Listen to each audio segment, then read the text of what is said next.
नमस्कार। संजय वाच में आज आपका फिर से स्वागत है। आज हम जिस विषय पर बात करने वाले हैं वह यह है कि यदि हमने कोई लक्ष्य चुना, कोई भी लक्ष्य हो, किसी तरह का लक्ष्य हो, छोटा हो, बड़ा हो, कोई टारगेट हो, कोई एम्बिशन हो,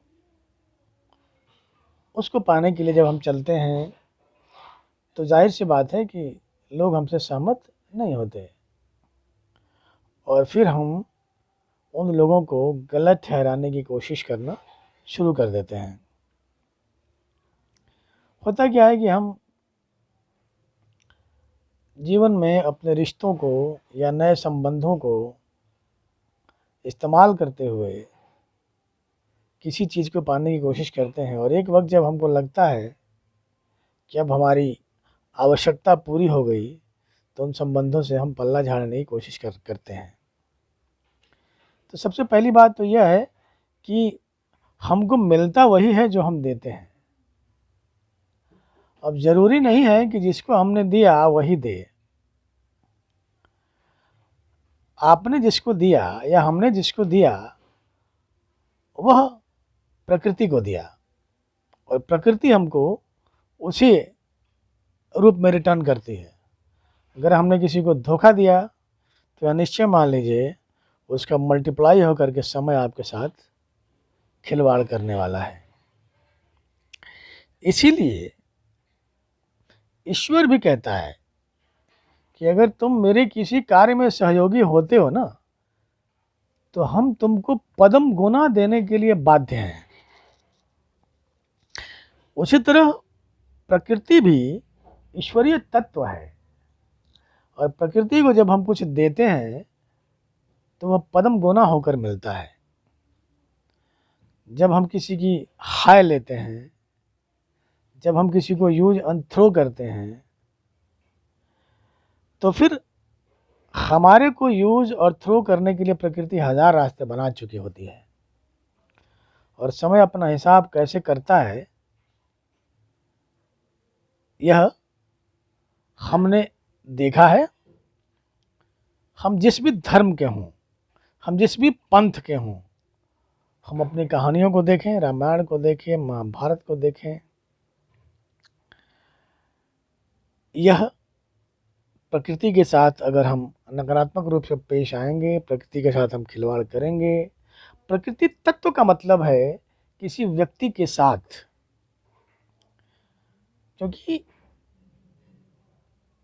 जो व्यक्ति है, जो वातावरण में है, जो समाज में है, वह आपके साथ अपने संबंधों का, अपने हिसाबों का लेन देन कर रहा है और जीवन से मृत्यु तक यही चलता रहता है। इसलिए एक आदित्य हृदय स्तोत्र में एक श्लोक है, जिस श्लोक के बारे में अगस्त्य ऋषि ने श्री राम से कहा था, कृतघ्नाय नाशाय ज्योतिषा पतयो नमः। ऐसा ही है कुछ। मतलब यह है कि कृतघ्नों का नाश होना तो तय है। जब हमारे पे कोई एहसान करता है, जरूरी नहीं है कि वो कहे कि हमने एहसान किया। आप उसको लौटाएं न लौटाएं, यह आपकी मर्जी है।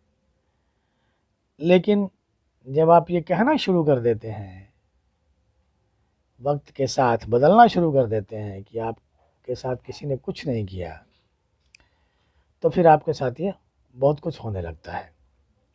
तो मतलब यह है कि हमारा जो जीवन है, बचपन से लेकर अभी जिस उम्र के हम हैं, खुद का तो है नहीं साहब।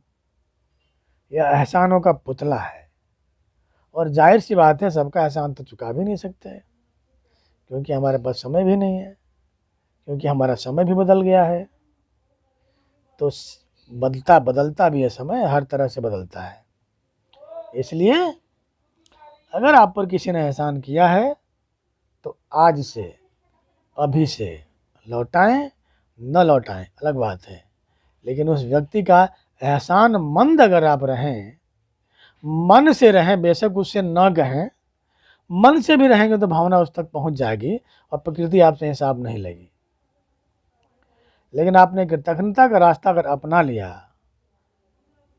तो यह पाप अक्षम्य है, और इस पाप से बचिए। ईश्वर का धन्यवाद दीजिए, प्रकृति को धन्यवाद दीजिए, माता पिता को धन्यवाद दीजिए, मित्रों को धन्यवाद दीजिए, उन सब का धन्यवाद दीजिए जिसने आपके जीवन पर कुछ न कुछ, किसी न किसी तरीके से सहयोगी बने हों। और अगर आप नहीं करते हैं तो दूसरे रूप में, दूसरे तरीके से आपके साथ क्या होने वाला है, क्योंकि फिर छल के साथ प्रपंच तो होता ही है और न्याय के साथ न्याय होता है। तो मुझे लगता है कि मैसेज यही है, और अनुभव भी है मेरा भी, कि बहुत सारे लोगों ने बहुत परिस्थितियों में मेरा साथ दिया है और मैं वापस नहीं कर पाया हूँ। और मैंने सीखा है आदित्य हृदय को तो श्लोक से कि यदि मैं धन्यवाद भी उनको ज्ञापित कर देता हूँ तो मेरे मन का बोझ हल्का हो जाता है और उनसे दुआएं मिलती हैं, उनसे हमें शुभकामनाएं मिलती हैं और प्रकृति से हमको मदद मिलती है। धन्यवाद।